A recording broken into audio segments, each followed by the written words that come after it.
Hi everyone, and welcome to SAMA. SAMA is a program which invites experts each week to discuss a topic from their area of expertise. And this week we are lucky to have Sean McCormick to teach us about flotation therapy. Sean is a performance coach, wellness entrepreneur, biohacker and workshop host. He works with individuals and organizations to help them increase their effectiveness and deepen their purpose. Since founding Float Seattle in 2012, the West Coast's highest rating float centre chain, Sean has floated for over 600 hours and has cultivated a float practice parallel to his meditation practice, uncovering a spiritual and personal development approach that has reached over, wait for it, 30,000 people throughout the Pacific Northwest. Sean, it's fantastic to have you with us. Welcome to our show. Thank you very much for having me. I'm really looking forward to it. What is flotation therapy? Flotation therapy comes by a lot of names. Sensory deprivation tanks, flotation tanks, isolation chambers. These are all different names for the same practice, which is to literally float in 10 inches of Epsom salt water with 1,000 pounds of Epsom salt in the water. Wow. So it's nearly saturated. It's more salty than the Dead Sea. And when you float in a float tank that's wider than your arms can go out to the side and longer than your arms can go, when you're in a flotation tank, you're literally floating on your back, totally buoyant, for a purpose. The buoyancy is caused from the Epsom salt, from the saturated solution. Yes. And there are myriad benefits. During this float, the aim is to achieve what's called REST. And REST is an acronym for Restricted Environmental Stimuli Therapy. So unlike what some people think about when they think of float tanks or sensory deprivation tanks, that it's like torture, right? That they're going to go into this creepy box and freak out. And maybe some of the viewers and listeners have seen the movie Altered States, where the guy goes and floats. It was with William Hurt. It was in the 1980s. That's most people's cultural reference. Recently, it's been referenced in like The Simpsons and Stranger Things, where it's becoming more and more popular, but it still is not anywhere where it should be. So the benefits of 1 hour in a float tank are equivalent to 4 hours of REM sleep.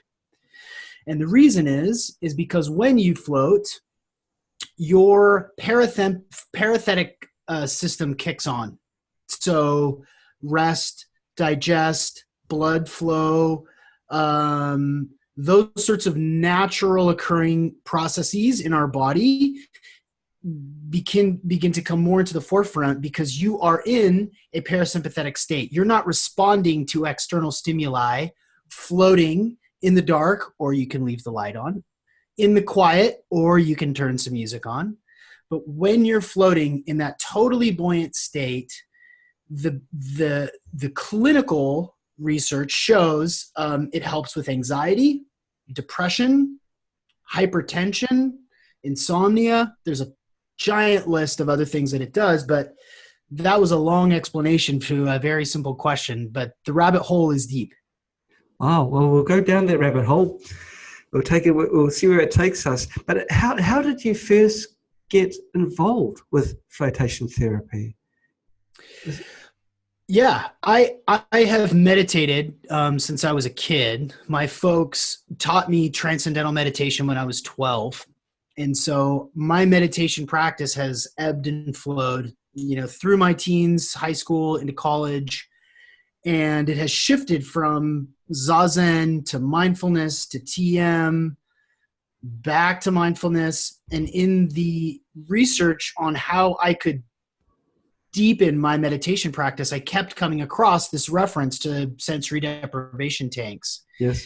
And what it does is it sort of meditates you. It is a meditation device because that nothingness, that non-thought, that theta brainwave state that we look for in meditation, it is provided in the float tank. And so in these papers and books where I was looking to deepen my meditation, it kept coming up. And so I did what any curious guy would do, is I found somebody on Craigslist, basically the online classifieds. And this guy had a tank in his house, in his basement. Yeah. And I went. Of course I went. So this was the only float tank in the city that I live in, which is in Seattle, Washington. And so I went and floated at this guy's house as a way to really explore my own consciousness. I've always been interested in consciousness, in altered states of consciousness. And so I floated at his house, and I had a transcendent experience. I had an out-of-body experience on my very first float session. I could tell, like, we can go back to that, but that first initial experience was poignant for me. It changed my, to project involuntarily out of body kind of changes the way that you think about yourself. And then I forgot about it for 4 or 5 years. And while having conversations with my wife about what we wanted to do when we grew up, we were both working desk jobs that we weren't in love with. We were exploring alternative lifestyles. We were going to do a juice shop in Hawaii. We were going to teach English in Thailand. We were looking at all these opportunities. And I said, what about a float center? My wife goes, what?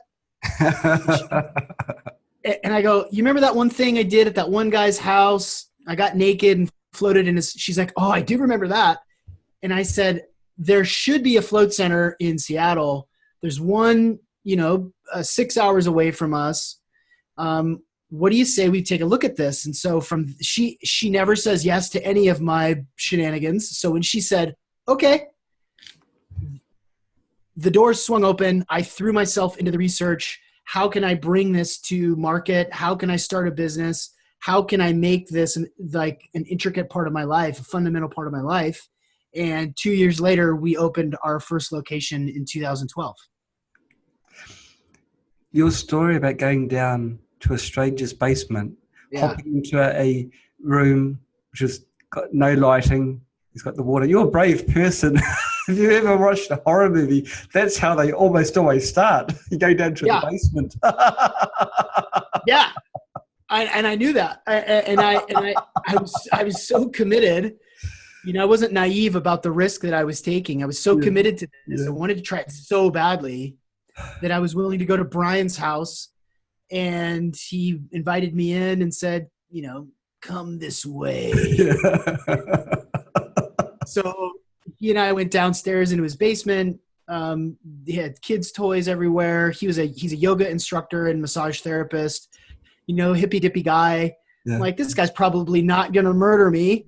Yeah. And then he says, okay, go ahead and strip down and go take a shower. And I was like, now? He's like, yeah, now. So I stripped down and took a shower in his kid's bathroom down in the basement, and then made my way back into the float tank, and he shut the door on me. He could have locked me in if he wanted to, but he didn't. The Epsom salt, that's got huge amounts of potassium in it, isn't it? So it's magnesium sulfate. Magnesium. Yes. Sorry. Yeah. Magnesium is an important, magnesium and potassium are really the two minerals that we lack in a major way. Magnesium fuels mitochondria. It lubricates the synovial fluid in joints. It helps you relax your muscles. It helps you get to sleep. Most headaches are associated with a deficiency in magnesium. And when you take magnesium orally, you excrete most of it. Your body doesn't keep most of the magnesium. It just excretes it. But when you float, your body absorbs it through your skin, which makes it immediately bioavailable. Yes. So as soon as you get in there, your body just like opens and relaxes and literally melts into the water. The benefits last for days and days. Wow. So it's got that pure physiological thing. You know, everyone knows to add Epsom salts to your bath if you've got, you know, creaking joints or other sort of cramping pains in your muscles even. So this is on a large scale, 1 ton of it. Yeah. Yeah. Yeah. It's the same thing that my mother and your mother did growing up, which is to throw a handful of Epsom salts in their bath every night. My mom still takes a bath every single night. And this is just that, you know, times 1,000, because there's 1,000 pounds Yes.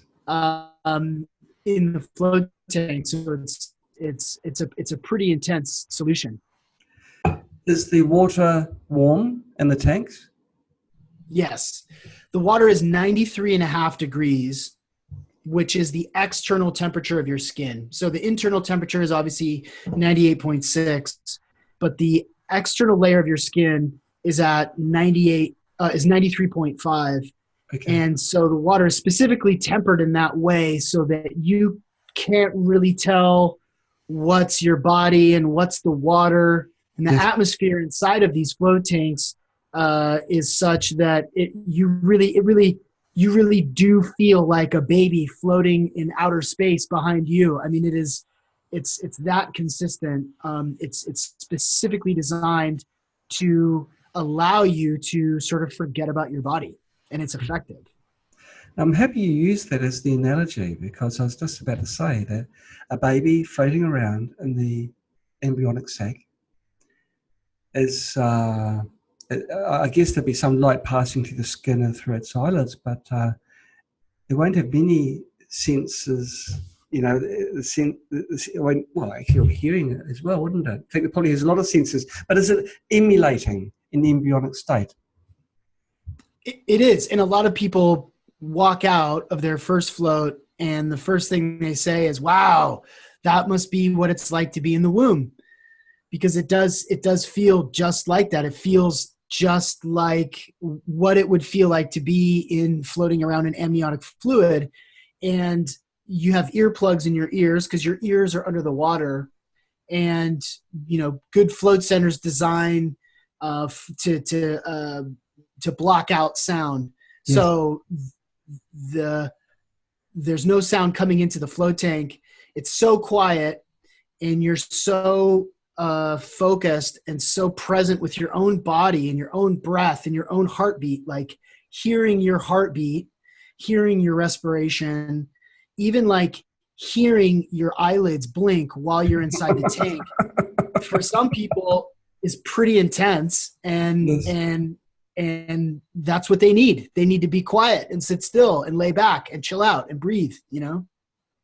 So it's a way where you can fully remove yourself from the overload, sensory overload of being conscious and you know, on the outside. Everything is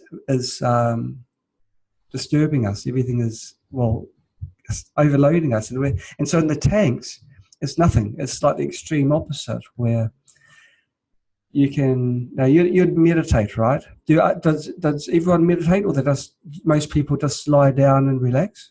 Most people just lie down and relax. And, you know, in talks that I've given in the past, I talk about what to do when you're in there. And I always start by saying, nothing. Nothing. End of discussion. Yeah, nothing. You know, like, I'm not supposed to tell you that you may experience past life regression or have open eye visual hypnagogic imagery or light changing fractals or songs that come out of nowhere. We don't tell people that before they get into the tank. We just let them have their own experience. And when it is so intimate, so personal, so individual, some people have really amazing experiences. Some people are faced with things that they have been suppressing for a while, that just sort of come up, that have been trying to come up for a long time, but they've been suppressing them in their subconscious. and then it comes right to the surface. Your relationship with your mother, your job, your death, these things sort of naturally bubble up to the surface for a lot of people. Wow. If you do meditation normally and then you do a flotation therapy session, what is the difference? What sort of how is it better, in your opinion, or what you've seen? Well, the physiological benefits of being supine, being on your back, you get traction on your spine from the buoyancy because there's no gravity keeping you down. Yes. And unlike being in a bed, even when you're supported by a bed, you're still being held. And so when the physical repose, the physical restoration, the benefits that you get physically from a float session versus a meditation session are totally different. You can try your meditation technique in the float tank, and sometimes it works, but it really is a totally different experience. And if you're used to sitting on a cushion, breathing, reciting a mantra, that may not work when you're on your back in the dark, in the quiet, swishing around in nothingness. But the mental benefits, the similarities are in the theta brainwave state. And the theta brainwave state is a subconscious state that's like you're not really awake and you're not really asleep. You're in this sort of halfway mid-range, and that there are more occurrences of those brainwaves while you're floating and for longer duration than in normal waking states and even in meditative states. And there are references to lifelong meditators, like Buddhist monks that have tried floating for the first time that have said, I went deeper in an hour in the float tank than I ever have in my meditation, because it's just so different. The full immersive experience is profound. Wow. There are a couple of questions that come through our Facebook viewers. There's one from Emma. Can people float if they're menstruating? Yes. Same as a pool. If you're on your moon cycle, you can just use the same things that you would use if you were swimming. Yeah, totally okay. Okay. Another question from Elsa. Elsa asks, what should I do after I float? That's up to you. Yeah. You may want to go have a conversation with a friend. You may want to go eat some food. The food will taste better after a float. I promise.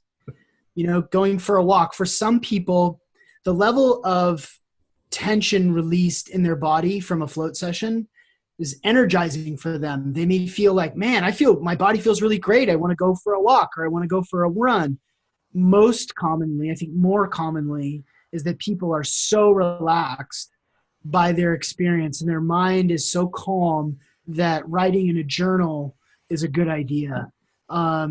Having a sit, just sitting quietly. Certainly don't pull out your phone and start scrolling through Facebook. Like that's tapping back into the matrix, and that's the last thing that you want to do. But I would eat, I would give some love, I would receive some love, go for a walk, write some journal entries about what your experience was.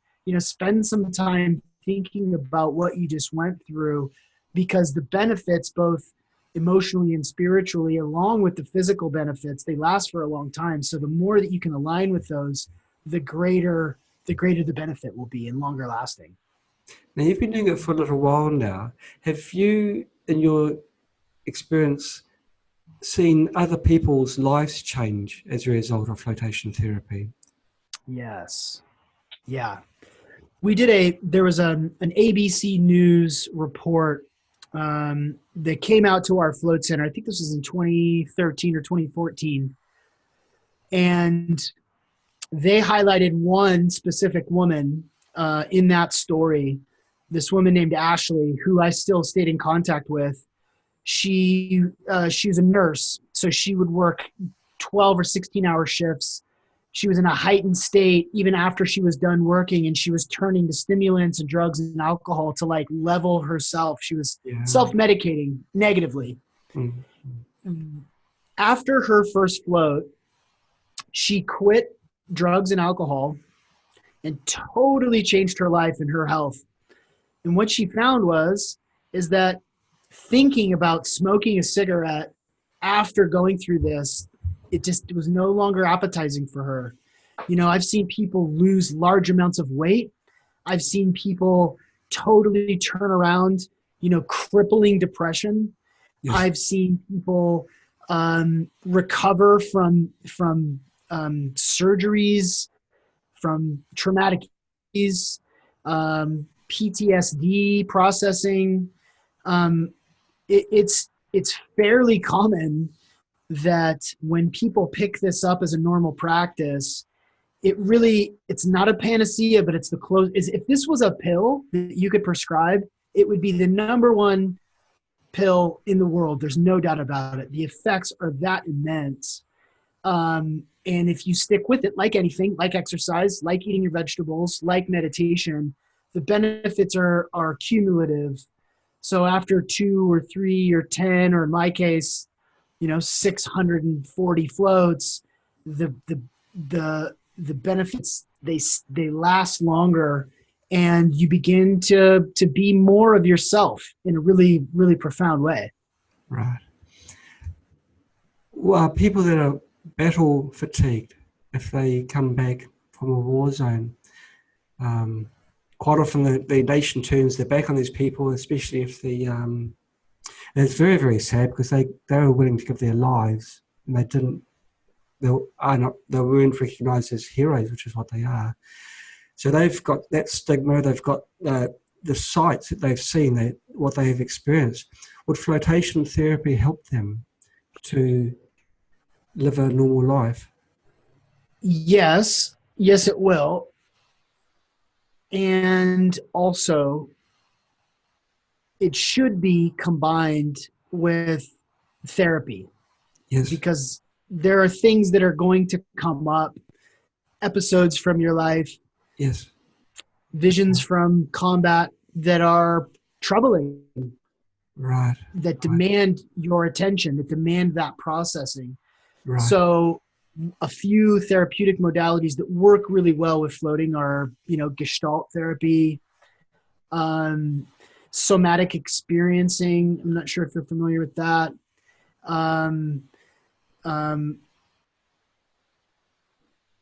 Ceremony of various, I know that's another conversation, but yes, when you have finally some peace and quiet that you don't even maybe get when you dream, you know, for people who are suffering from, you know, post-war PTSD, this is maybe the first time that you've been able to be relaxed, because your body is kind of being forced to relax.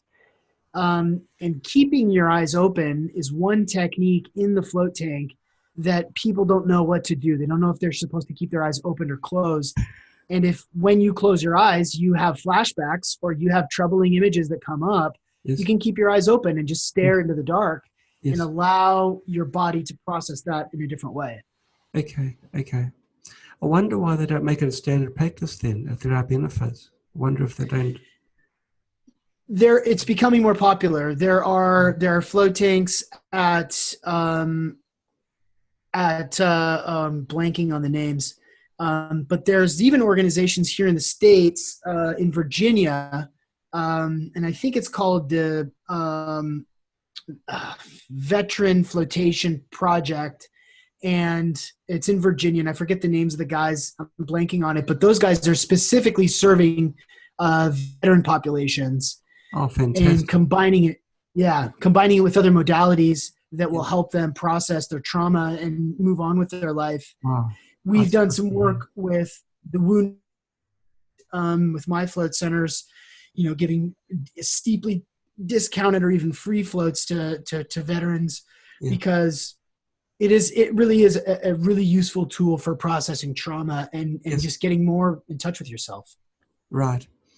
A question from James. Is there any age limit for flotation therapy? Can children, for example, float? Yeah, and I've got a really good story. No, there's no age requirement. It depends. If you've got a really mature 8-year-old and they can sit still, and you can go into the float room with them and kind of hang out by the float tank while they float, you can do it. Well, I got a phone call back when I was using my cell phone as the business number. I got a phone call from this little girl, and she, this cute little voice, and she said, "Hi, is this the floating?" And I said, "Yeah, this is Sean. This is the owner of the float center. How's it going?" She goes, "How old do you have to be floating?" And I said, "Well, it kind of depends. If you're calm and mature and you can kind of relax a little bit, it doesn't really matter."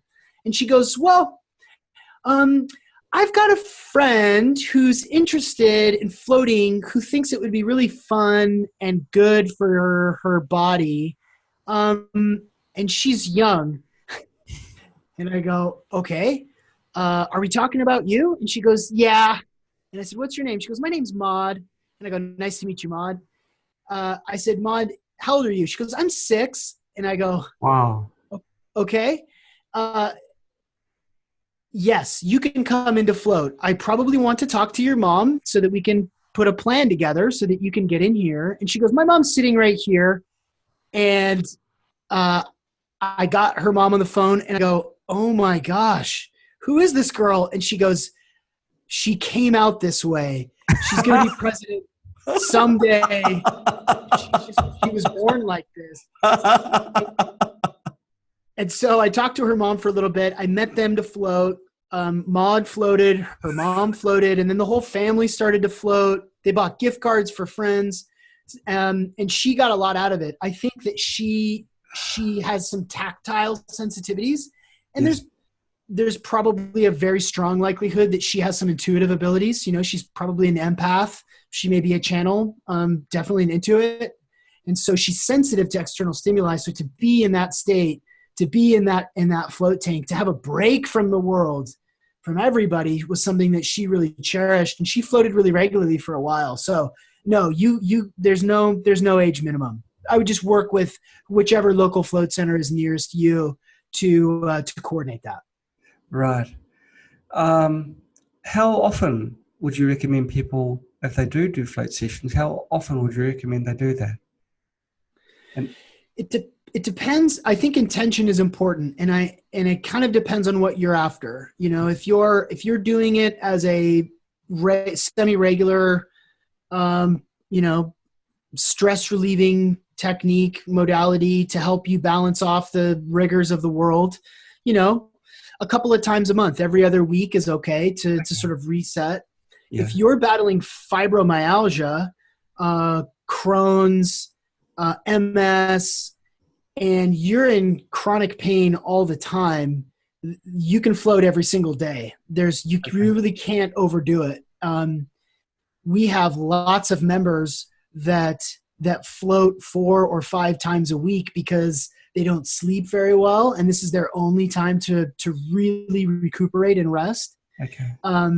So you really can't overdo it. I mean, I still float 2 or 3 times a week because it's my time.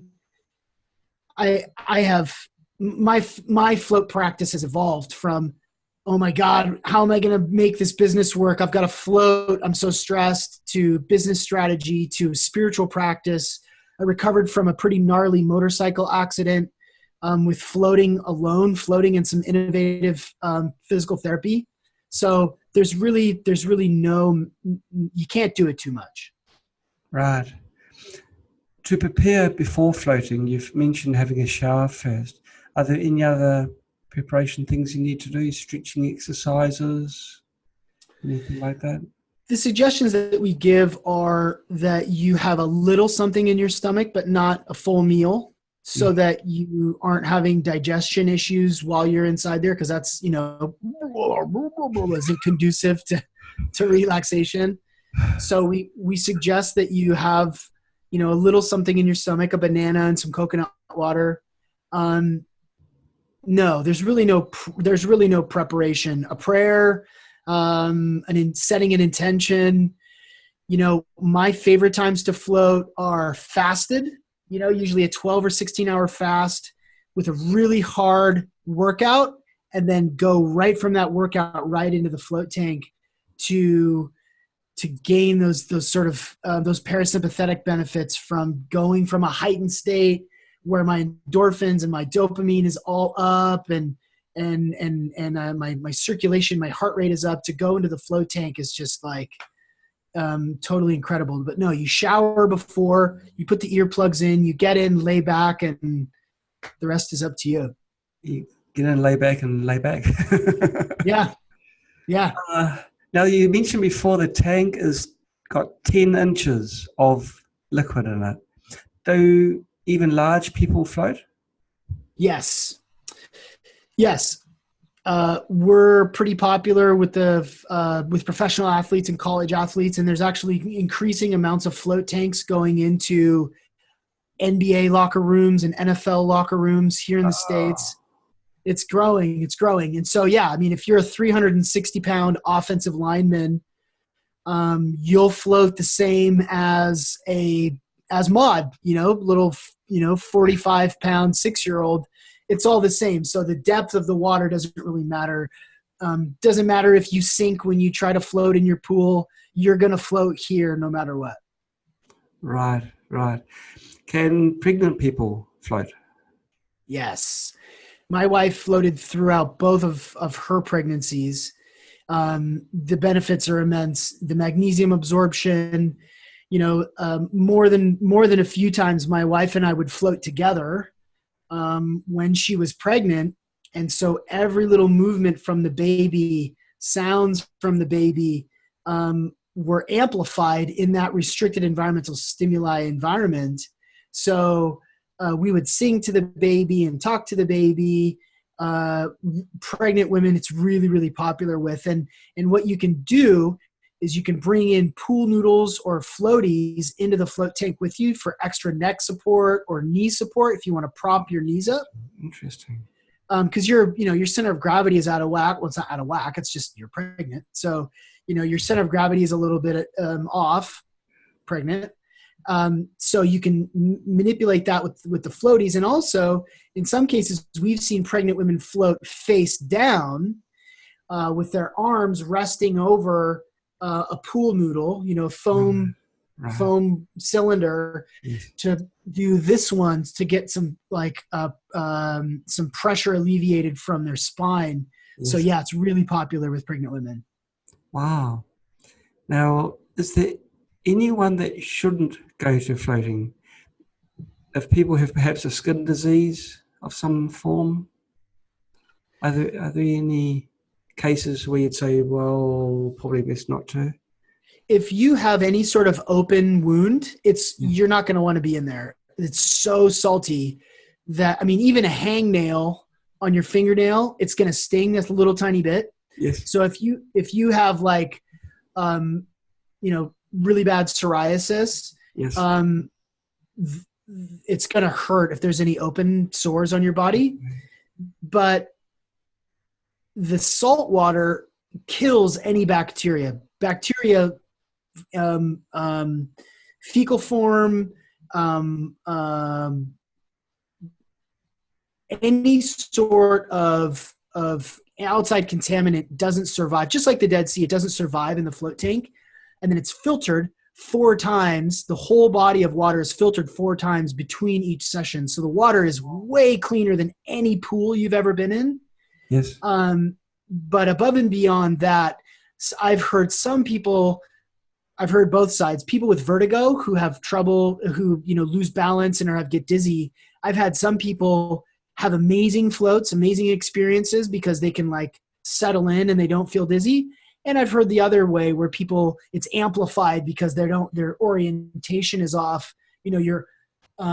There's a pretty common sensation in the float sessions where sometimes you feel like you're rotating on this axis, but even sometimes you'll feel like you're rotating on this axis going forward. And that can be disorienting a little bit if you're not looking forward, or if you have, an inner ear issue.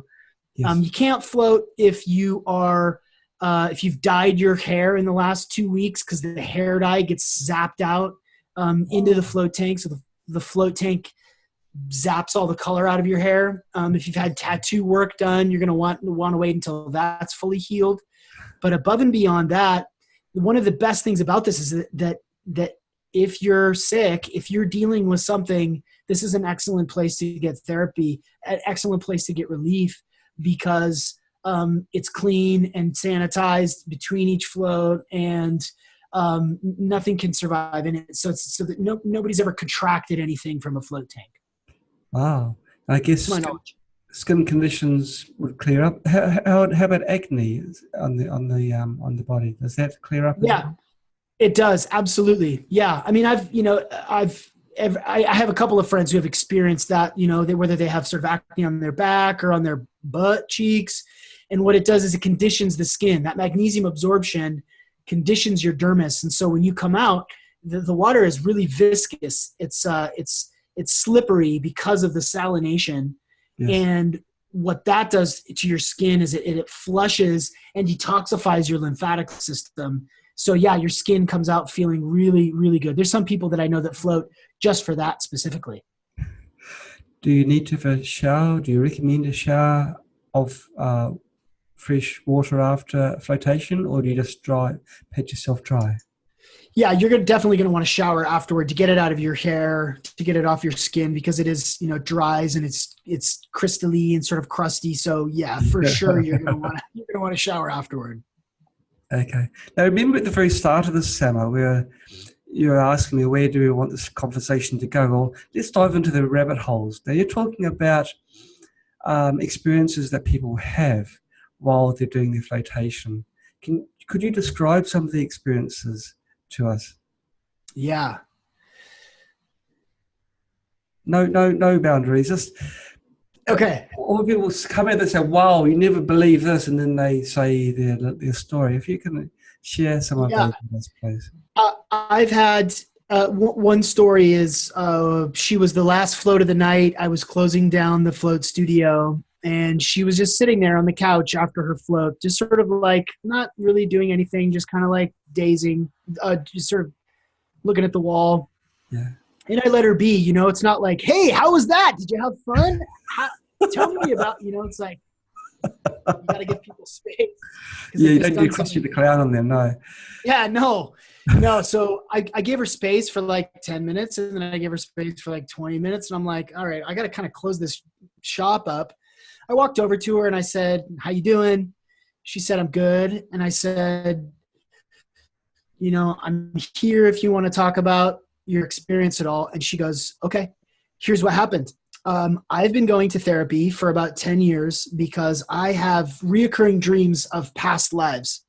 And so I've been doing some past life regression work. And I know that one of my past lives, I was the captain of a ship, like pea coat, corncob pipe, the whole 9 yards. And she said, what I just experienced was the death of one of my previous lives. And I was like, tell me more. She said, I was in a battle at sea. I went down with my ship, and the last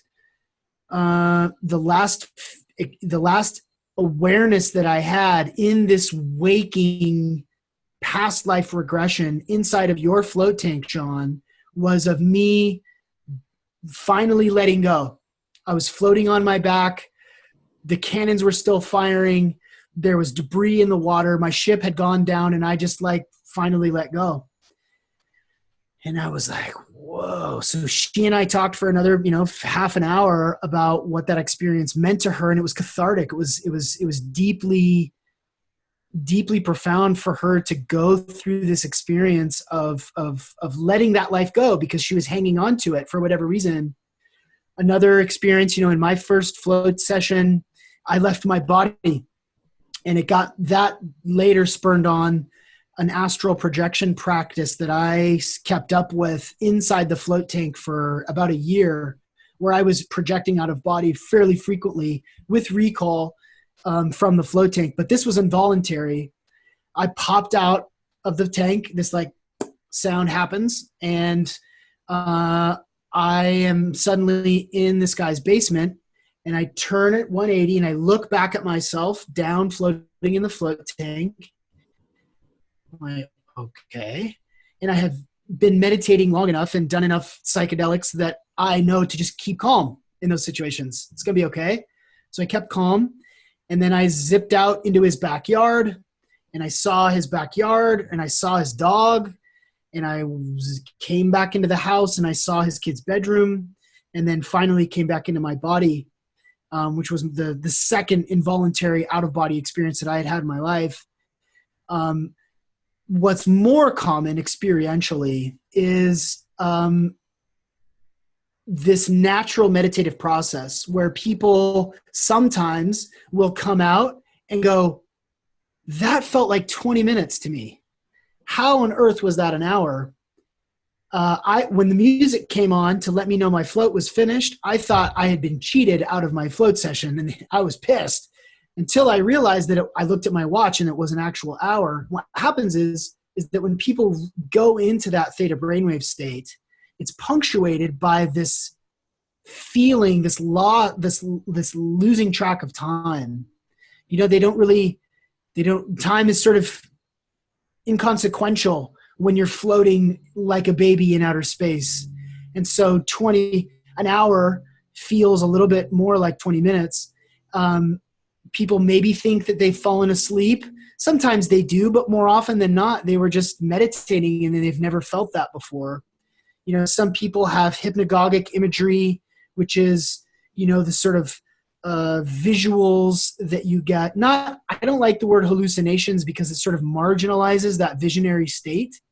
So what I like to call is just they have a visual experience where it's either like a cloudy purple cloud that's sort of wisping around inside the tank with them, or like fractal geometric shapes. I've heard people, in fact, from that same episode from ABC News, you can still find it on YouTube if you just type in Nightline sensory or altered states or sensory deprivation. It was ABC News. The anchor that was reporting on this story wasn't going to float. And I said, man, John, you have to float. Like, you have to be able to tell us about your experience. You're the guy. And he's like, okay. So he floated, and he talks about his experience. And his experience, he was transported back to his home as a first grader. And he was walking around inside of his old house. His dog was there. His siblings were there. His father was there. His dad had actually died 2 years prior, so he was living without his dad. But he got to hug his dad in this wakeful, altered state of consciousness. He went back to his home as a kid, and he got really emotional about it. He started to cry. He started to talk about how beautiful that was. The mind is we know so little about consciousness. We really don't have any idea where it comes from. We don't, we're learning more and more through sort of quantum science. But we can do just about anything with our minds. And if that's past life regression, fine. If that's going back to first grade, fine. If that's composing a song or writing poetry while you float, fine. That's all fine too. There's such a wide range because consciousness is infinite, and so that experience can be as well. Does flotation therapy, or can flotation therapy help with school grades, for example, or one's mental ability, improve one's ability to concentrate on tasks? Definitely. Yeah.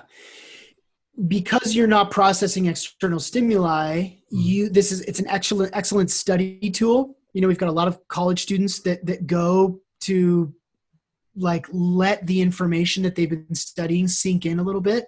Mm-hmm. There's also some research from the 80s and 90s about super learning in the float tank. Language acquisition is expedited in the float tank because you're not having to deal with the crow outside or bright lights or gravity for that matter. And so you can take in self-hypnosis, go through self-hypnosis inside the float tank, which has been really powerful. One of my staff members learned Swedish in the float tank. It was something that she decided she really wanted to do. So whether you're bringing specific tasks into your float session that you want to work on, or if you want study material to sink in a little bit, the benefits, there's lots of benefits there. Right. Top athletes like yourself, Sean, and me, would we see a gain in our on-track performance? Yes. Yeah, I mean, for you, it would be a game changer. I mean, obviously a sporty guy, your body needs a chance to recover, like when you push it, this is expedited recovery. And we've had, Russell Wilson, the quarterback of the Seahawks, float, lots of members of NFL teams and college teams. The benefit is massive, especially for recovery. So expedited injury repair because of the magnesium, because of the lubrication in the joints, because you are getting into a parasympathetic state. Yes. So that's the biggest benefit, I think, is for recovery and musculature regeneration. Ah, okay. The flotation tank uses Epsom salts. Do they always historically use Epsom salts, or do they use common sea salt in the beginning? They all use Epsom salt. Yes. I have heard of other people using like Himalayan salt, Himalayan crystal salt, the pink salt. Mm-hmm. I've only heard of a couple of people doing that, like real innovators.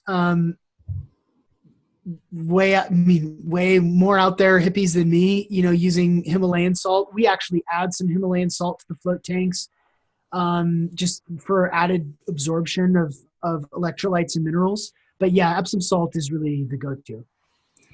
Have you tried having subliminal music and then suggestions, perhaps, as sound? Obviously, you've got a sound and the alarm to say your hour is up. Put another coin in the slot. But have you ever thought of like subliminal music? I guess the language, that would have been one such example of what I'm asking, where this message is given in a hidden way, if you like, and then taken in. You could do it kind of two ways. One way is to play it through the actual float tank, because all of the float tanks are equipped with speakers. Yes. So you can play whatever you want. You can bring your phone and bring your favorite playlist and listen to that if you want. Or there are extra long waterproof earbuds that you can wear that have rubber kind of, inserts that you can listen to while you're floating. So you can do like self-hypnosis, for example, is something that I toyed around with for a long time. Yes. There's a lot of things I want to do. So I would do, self-hypnosis tracks for an hour where I'm talking to myself and building up my, programming my subconscious mind. Yes. You want to listen to Dark Side of the Moon? Go for it. You want to listen to Bach or, Icelandic death metal? For sure. Go for it. A lot of other people use like binaural beats, where there's, different tones going on in either ear, to sync, your brain hemispheric integration. So you can do whatever. Very, very interesting. Have you got any suggestions you have for people that have had life traumas, personal traumas in their life? Would you recommend flotation therapy? Are that just general traumas? It's not war zone ones, but they can often feel like they're war zone. Yeah. Maybe. Yeah. Yeah. It is the safest, most reliable way to confront your darkness. Okay. It is a profound opportunity to safely and effectively do shadow work. If there are some dark parts of you that Yes. you've been suppressing that are manifesting in your life Yes. in various yucky ways, Yes. this is a great first step to go in and just see what comes up. Just to go in and allow yourself to relax fully and see what comes up. The things that need processing usually present themselves, and like I said before, combined with other therapeutic modalities, EMDR, talk therapy, Yes. those can be an excellent addition to a flow practice where you can see yourself in your purest form. Like your consciousness is a signature, your energetic signature that's just you. Has there's always work to do, and if you are suppressing trauma in your life or avoiding dealing with this thing or something, or maybe even don't know what it is, to go into the float tank with the intention to just heal. I'm here for healing. That's something that I tell a lot of people to do, is to state out loud in the shower right before you get into the float tank why you're here. I'm floating tonight for healing. I'm floating tonight for insight. I'm floating tonight for purpose. My relationship, the resolution to a problem. Doing that before you get into the tank, and then letting that expectation go and just sort of taking what comes is a really an effective way to self-therapize. Here in Washington, cannabis is legal, and I have been a proponent of edible cannabis during your float session to go even deeper, to go into yourself. If you want, it's an altered state of consciousness, just like meditation or a psychedelic. It's an altered state of consciousness. It is consciousness. It's just a little bit different. And the opportunity to really grow and to really know thyself while you are in that float tank is immense. I think everybody's got to try it.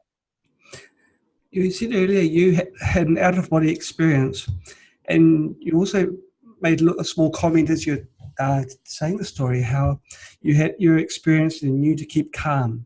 But what if you didn't have that right frame of mind and you did freak out, for want of a better word?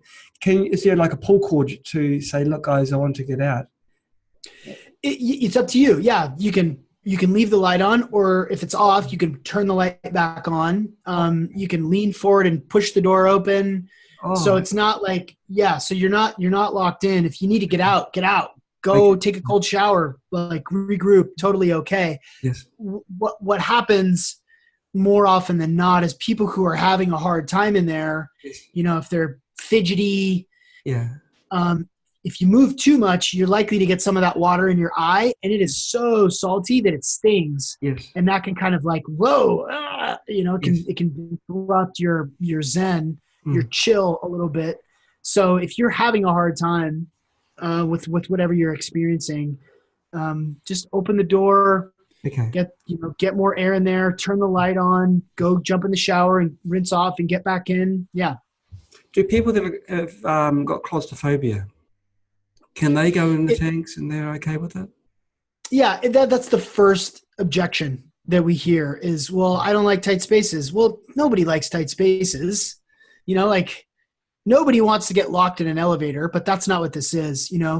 Your arms can go all the way out to the side. They can go all the way above your head, oftentimes without touching the inside of the tank. Yes. You can leave the lights on. You can bring music to help with that fear of claustrophobia. And I've heard it so many times. I think about it a lot. And I think that claustrophobia is really a manifestation of some other fear. It may be attached to some trauma you've experienced. Yes. It may be a body discomfort. It may be pain. But you're in control of the situation. And when people know that they can leave the light on, leave the door open, Yes. Turn some music on that makes them feel good, Mm. I say go for it. Yeah, if that helps you get in there, do it. Okay. And probably become accustomed to it. So next time they can go a little bit further and leave the light off, perhaps. Yeah, exactly. Okay. Well, thank you so much for your time on Sam. It's been fantastic. Is there anything you'd like to say before we pull the pin on this one? Yeah. Yeah. I think that we all should be more concerned with knowing ourselves better. Yes. Yes. It should be a priority, right? Oh, absolutely. Absolutely. That's part of growth. You've got to know who you are and develop yourself. How can people contact you if they want to? Yeah. So my website is seanmccormick.com, SeanMccormick.com. It's real Sean McCormick on Instagram. The float centers that I founded are called Float Seattle. There's 3 locations here in our area. And I'm an open book. I'm a life coach and a professional coach and performance coach. I love to help people. If you're inspired or you have questions about any of this stuff, please don't hesitate to send me an email, Sean@seanmccormick.com, SEAN, and I'd love to connect. Thank you so much, Sean, for your time, and thank you for sharing your expertise. Thank you. Thank you for having me. What a pleasure. Okay, and Facebook people, thank you so much for your questions. They're very great too. Okay, until next week, we're talking about pre-birth and birth of your newborn. We're going to talk about that next week. So I'll see you all then. Okay, bye-bye.